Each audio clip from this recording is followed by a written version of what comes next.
கர்த்தருக்கு பிரியமான சகோதர சகோதரர்களே, ஆண்டவரும் மறுமரட்சகருமாகிய ஆண்டவராகிய இயேசு கிறிஸ்துவின் ஒப்பற்ற நாமத்தினாலே இந்த அதிகாலை வேலைக்கான அன்பின் வாழ்த்துதலை தெரிவித்துக் கொள்கிறேன்.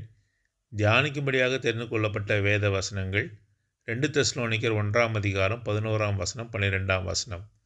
உங்களுடைய வேதாகமங்களை திருப்பி என்னோடு கூட வாசியுங்கள். 2 தெசலோனிக்கர் 1ஆம் அதிகாரம் 11ஆம் வசனம் 12ஆம் வசனம். ஆகையால் நம்முடைய தேவனும் கர்த்தராகிய இயேசு கிறிஸ்துவும் அளிக்கும் கிருபையின்படியே நம்முடைய கர்த்தராகிய இயேசு கிறிஸ்துவின் நாமம் உங்களிடத்திலும் நீங்கள் அவரிடத்திலும் மகிமைப்படும் பொருட்டாக நம்முடைய தேவன் உங்களை தமது அழைப்புக்கு பாத்திரராகவும் தமது தயவுள்ள சித்தம் முழுவதையும் விசுவாசத்தின் கிரியையும் பலமாய் உங்களிடத்தில் நிறைவேற்றவும் வேண்டுமென்று எப்பொழுதும் உங்களுக்காக வேண்டிக் கொள்கிறோம். தேவன் தாமே இந்த வசனங்களை ஆசீர்வதித்து நம் அனைவரோடும் கூட பேசுவாராக. அப்போஸ்தலனாகிய பவுல் தெசலோனிக்கா பட்டணத்தில் இருக்கக்கூடிய சபைக்கு அவர் எழுதுகிறார்.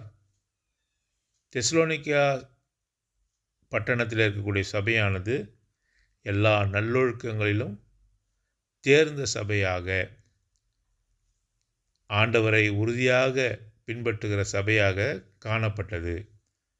இதை நாம் எப்படி அறிந்து கொள்கிறோம்?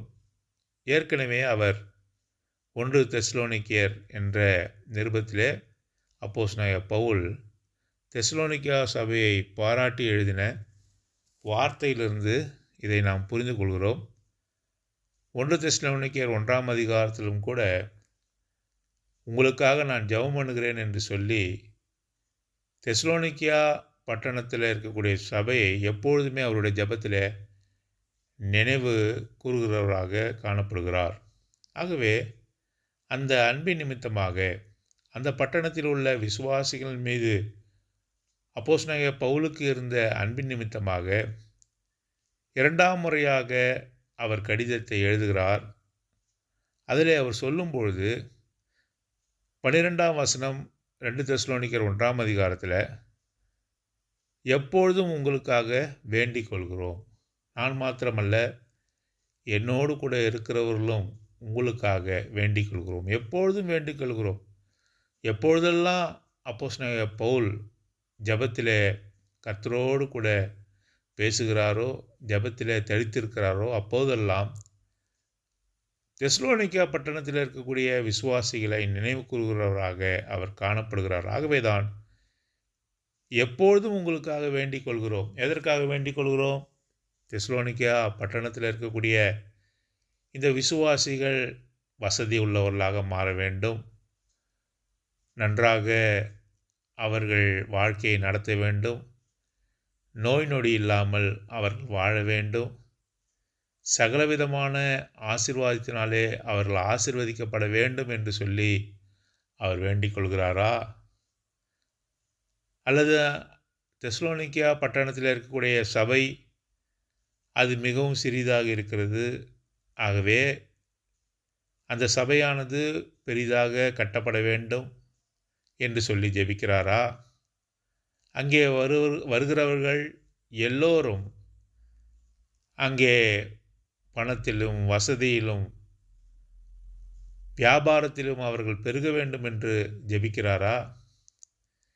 எந்த நோக்கத்திற்காக இந்த தெசலோனிக்கா பட்டணத்தில் இருக்கக்கூடிய சபையாருக்கு அவர் ஜெபித்தார் என்று சொல்லி பார்க்கும்பொழுது இந்த 2 வசனங்களில் போடப்பட்டிருக்கிறது. பாருங்க, 12ஆம் வசனத்தில் நாம் வாசிக்கிறோம், நம்முடைய தேவன் உங்களை தமது அழைப்புக்கு பாத்திரராகவும் என்று சொல்லி நாம் வாசிக்கிறோம். முதலாவதாக வொர்த்தி ஆஃப் ஹிஸ் காலிங் என்று ஆங்கிலத்தில் நம்ம வாசிக்கிறோம். ஆகவே இந்த விசுவாசிகளை ஆண்டவர் அழைத்து விட்டார். அவரோடு கூட இருக்கும்படியாக, இரட்சிப்பை அடைந்து கொள்ளும்படியாக, பரிசுத்தத்துக்கு மேல் பரிசுத்தம் உள்ளவர்களாக மாறும்படியாக அவர்களை தேர்ந்தெடுத்து விட்டார். ஆகவே அவர்களை பாத்திரராக மாற்றியிருக்கிறார். ஆகவே தான் ஆங்கிலத்தில் நம்ம வாசிக்கிறோம், வொர்த்தி என்று வாசிக்கிறோம். அவர்களை பாத்திரராக மாற்றிவிட்டார்.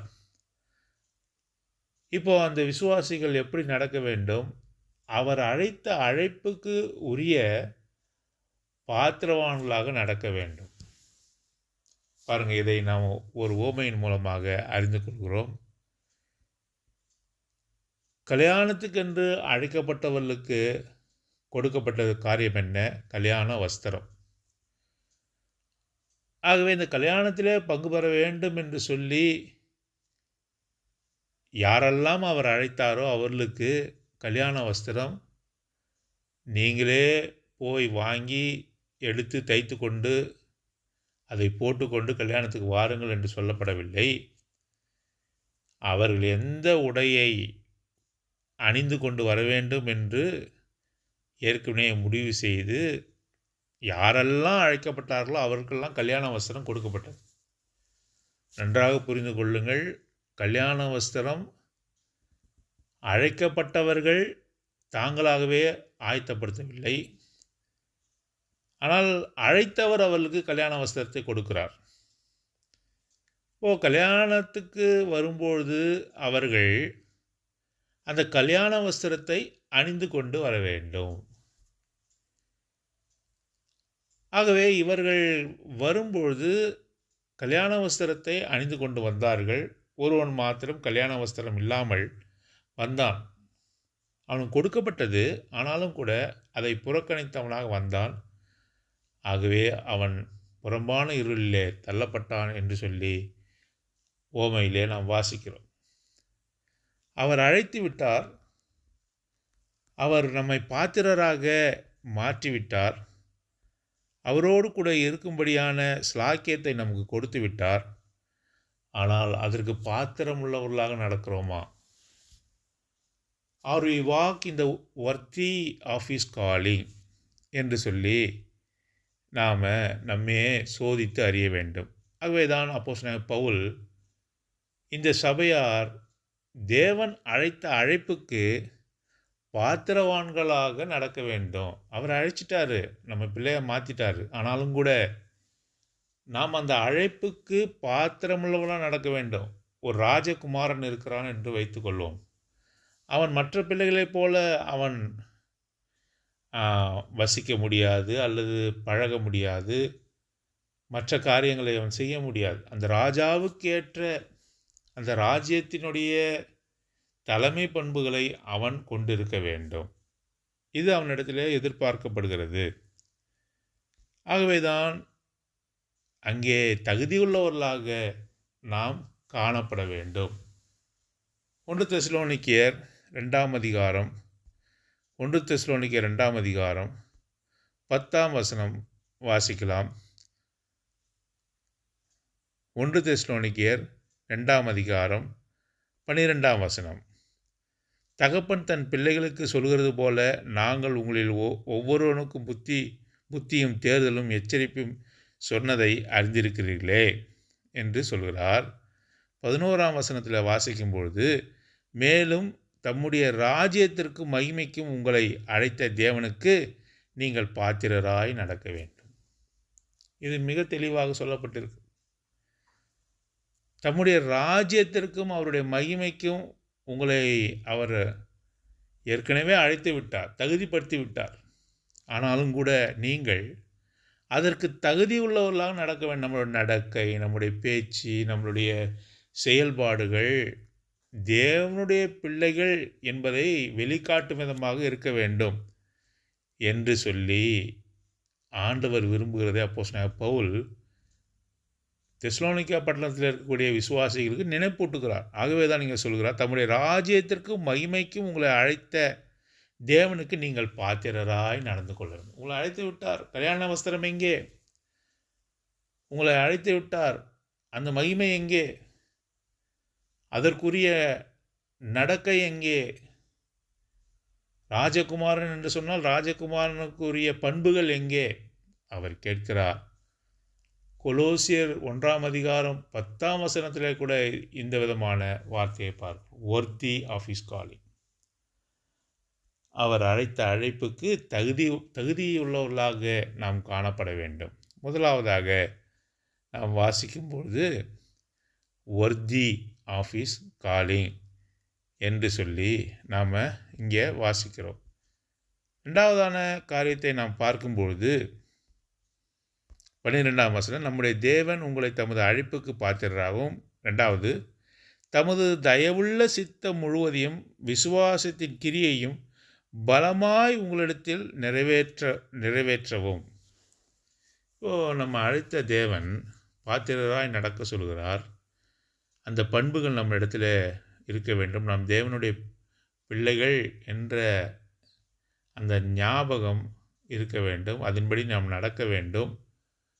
2வதாக நாம் பார்க்கும் பொழுது அவருடைய சித்தம் நம்முடைய வாழ்க்கையில் செய்யப்படணும். அவருடைய தயவுள்ள சித்தம் முழுவதையும் விசுவாசத்தின் கிரியையும் பலமாய் உங்களிடத்தில் நிறைவேற்றும். விசுவாசிக்கிறோம், ஆண்டவர் என்னை ரட்சித்து கொண்டார், அவருடைய பிள்ளைகளாக இருக்கிறோம் என்று விசுவாசிக்கிறோம். இப்பொழுது அது கிரிகையின் மூலமாக நம்மிடத்தில் வெளிப்பட வேண்டும். நம்முடைய செயல்பாடுகள், நம்முடைய கிரிகைகள் அதை நமக்கு காட்ட வேண்டும். ஆகவே தான் அவருடைய சித்தத்தை செய்கிறவர்களாக, விசுவாசத்திலே அவருடைய கிரியையை வெளிக்காட்டுகிறவர்களாக நாம் காணப்பட வேண்டும். இது 2வது காரியம். பாத்திரராய் நாம் நடக்க வேண்டும். நாம் அவருடைய பிள்ளைகளாக இருக்கிறோம். அது ஹை காலிங் என்று சொல்லி நாம் வாசிக்கிறோம். ஒரு உன்னதமான அழைப்பு, பரலோக அழைப்பு. அந்த அழைப்பினாலே நம்ம அழைத்தார். ஆகவே அதற்கு தகுந்தவாறு பாத்திரராய் நாம் நடக்கணும். 2வது காரியம், அப்போஸ்தலனாகிய பவுல் எதற்காக ஜெபிக்கிறார் என்று சொன்னால், அவர்கள் தேவனுடைய சித்தத்தை செய்கிறவர்களாகவும் விசுவாசத்தை கிரியைகளை காட்டுகிறவர்களாகவும் காணப்பட வேண்டும். ஏதோ நான் ரட்சிக்கப்பட்டேன் என்பது போல நாம் இருந்து விடக்கூடாது. என்னுடைய செயல்பாடுகள், எல்லா விதமான காரியங்களும் நான் தேவனுடைய பிள்ளை என்று காட்டணும். விசுவாசத்தை கிரியையிலே காட்டுகிறவர்களாக காணப்பட வேண்டும் என்று சொல்லி 2வது இந்த காரியத்திற்காக அவர் ஜெபிக்கிறார். பாருங்கள், 3வதான காரியம் நாம் பார்க்கும்பொழுது 11ஆம் வசனம், கர்த்தராகிய இயேசு கிறிஸ்துவும் அளிக்கும் கிருபையின்படியே நம்முடைய கர்த்தராகிய இயேசு கிறிஸ்துவின் நாமம் உங்களிடத்திலும் நீங்கள் அவரிடத்திலும் மகிமைப்படும் பொருட்டாக. உங்களிடத்திலே அவருடைய நாமம் தரிக்கப்பட்டிருக்கிறது. தேவனுடைய பிள்ளைகள், கர்த்தருடைய பிள்ளைகள் என்று சொல்லி அவருடைய நாமம் உங்களுக்கு கொடுக்கப்பட்டிருக்கிறது. எப்படி ஒரு பிள்ளைக்கு தன்னுடைய தகப்பனுடைய பெயர் இனிஷியலாக கொடுக்கப்படுகிறதோ, நாம் ரட்சிக்கப்பட்ட பொழுது பரமபிதாவினுடைய நாமம் நமக்கு கொடுக்கப்பட்டு இருக்கிறது. அவருடைய பிள்ளைகள் என்று சொல்லி அவருடைய நாமத்தை நமக்கு கொடுத்திருக்கிறார். நாம் தேவனுடைய பிள்ளைகள் என்று அழைக்கப்படுகிறோம். எப்படி? அவருடைய நாமம் நமக்கு கொடுக்கப்பட்டு இருக்கிறது. ஆகவே அந்த நாமத்துக்கு பரிசுத்த குலைச்சலை கொண்டு வரக்கூடாது. நம்முடைய நடக்கைகள், நம்முடைய வாழ்வியல் முறைகள் எல்லாமே அந்த நாமமானது மகிமைப்படணும், தூஷிக்கப்படக்கூடாது. நம்முடைய செயல்பாடுகள் மூலமாக ஆண்டவருடைய நாமத்துக்கு நாம் மகிமை கொண்டு வரணும். அதுதான் அப்போஸ்தலனாகிய பவுல் சொல்கிறார். மாத்திரமல்லாமல் அவரும் நம்மிலே மகிமைப்படணும். உங்களிடத்தில் நீங்கள் அவரிடத்திலும் மகிமைப்படும் பொருட்டாக. அவருடைய நாமம் உங்களிடத்தில் மகிமைப்படணும், நீங்களும் அவரிடத்தில் மகிமைப்படுங்க. ஆகவேதான் யோவான் சுவிசேஷம் 17ஆம் அதிகாரத்தில் ஆண்டவர் சிலுவைக்கு போவதற்கு முன்பாக ஜெபித்த ஜெபத்தில் சொல்லப்பட்டிருக்கிற காரியம் என்னவென்று சொன்னால், பிதாவே, இந்த உலகத்திலே உம்மை நான் மகிமைப்படுத்தினேன் என்று சொல்லுகிறார். 2வதாக சொல்லும்பொழுது நீரும் என்னை மகிமைப்படுத்தினீர் என்று சொல்கிறார். நான் இந்த உலகத்திலே நீ சொன்ன விதமாக நடந்து உம்முடைய நாமத்தை நான் மகிமைப்படுத்தினேன் ஆண்டவராகிய இயேசு கிறிஸ்து சொல்கிறார். பிதாவே, நீரும் என்னை மகிமைப்படுத்தும் என்று சொல்கிறார். நாம் அவருடைய நாமத்துக்கு மகிமையை கொண்டு வரும்பொழுது அவரும் நம்ம என்ன செய்கிறாரு? படுத்துகிறார். ஆகவேதான் இவர் என் நேசகுமாரன், இவரில் நான் பிரியமாய் இருக்கிறேன் என்று பிதாவாகிய தேவன் ஆண்டவராகிய இயேசு கிறிஸ்துவை குறித்து திருவுளம் பற்றினார். ஆண்டவராகிய இயேசு கிறிஸ்து பிதாவாகிய தேவனை மகிமைப்படுத்துவதற்கு மாத்திரமல்ல, அவரும் இவரை மகிமைப்படுத்தினார். இந்த 3 காரியங்கள் தெசலோனிக்கே சபையில் உள்ள விசுவாசிகளுக்கு காணப்படணும். அந்த விசுவாசிகளுக்கு பணம் தேவை, அது நோய் நொடி இதெல்லாம் ஒரு புறம் இருக்க, இதற்காக அப்போஸ்தலனாகிய பவுல் இந்த பட்டணத்தில் உள்ள விசுவாசிகளுக்கு ஜெபிக்கல. முதலாவதாக அவர் ஜெபிக்கும்போது எதற்காக ஜெபித்தார் என்று சொல்லி நாம் பார்க்கும்பொழுது, அவருக்கு பாத்திரராய் நடக்கணும். அவர் தேவன் என்று சொன்னார், அவர் ஆண்டவர் என்று சொன்னார், அவர் உங்களுக்கு பரமபிதா என்று சொன்னார். அவர் அழைத்து விட்டார், அவர் நம்மை அவருடைய பிள்ளைகளாக மாற்றிவிட்டார். அதற்கேற்ற பண்புகள், குணநலங்கள் நம்முடைய வாழ்க்கையில் இருக்கணும். தெசலோனிக்கே சபையாரே, உங்களிடத்தில் அது காணப்படணும். ஆகவே அதற்காக நீங்கள் பாத்திரராய் நடக்க வேண்டும் என்பதற்காக ஜெபிக்கிறேன். இரண்டாவதாக அவர் சொல்கிறார், அவருடைய பிள்ளைகளாக இருப்பதனாலே அவருடைய சித்தம் உங்களுடைய வாழ்க்கையில் நிறைவேற நான் ஜெபிக்கிறேன். உங்களுடைய விசுவாசம் கிரியையிலே காணப்பட வேண்டும், அதற்காகவும் ஜெபிக்கிறேன். ரெண்டாவது காரியமாக சொல்கிறார். மூன்றாவதாக சொல்லும்பொழுது, அவருடைய நாமம் உங்களுக்கு கொடுக்கப்பட்டிருக்கிறது. ஆகவே அவருடைய நாமத்துக்கு பரிசுத்த குலைச்சல் அவருடைய நாமம் தூஷிக்கப்படாதபடிக்கு உங்களுடைய வாழ்க்கை இருக்க வேண்டும். அவரும் உங்களை மகிமைப்படுத்த வேண்டும், அதற்காக ஜெபிக்கிறேன் என்று சொல்லுகிறார். எவ்வளோ உன்னதமான ஜெபமாக அப்போஸ்தலனாகிய பவுலுடைய ஜெபம் இருக்கிறது. ஒருவேளை நாம் யாரிடத்திலாவது போய் ஒரு விசுவாசின் இடத்துல, ஒரு மூப்பர் இடத்துல போய் சொல்லுகிறோம் ஒரு காரியம், எனக்காக இந்த தேவைக்காக, இந்த கடன் பிரச்சனைக்காக ஜெபிங்கள் என்று நாம் சொல்லுகிறோம். நல்லது தான், அதற்கும் ஜெபிக்க வேண்டும் தான்.